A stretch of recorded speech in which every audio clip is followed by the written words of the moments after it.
The overall goal of this procedure is to implant flexible thin film neural probes into a tissue using a temporary stiffener.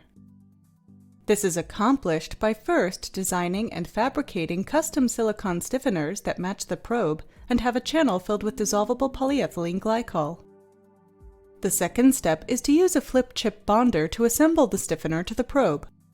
Next, the stiffened probe assembly is inserted into the target tissue.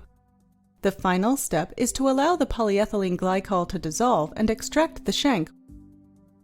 Ultimately, the demonstrated method can be used to implant flexible microelectrode probes into neural tissue for in vivo recording and stimulation.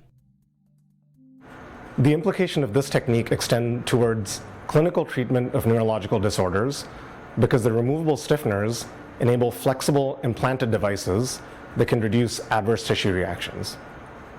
The main advantage of this technique over existing methods, such as softening materials, is that it can enable precise insertion of arbitrarily long and thin probes.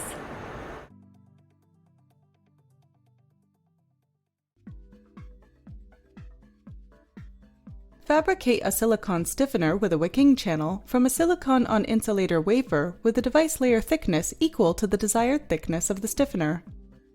Dry etch the wicking channels in a plasma etcher using the standard Bosch process. Then define the stiffener outline by a longer etch that stops on the buried oxide layer.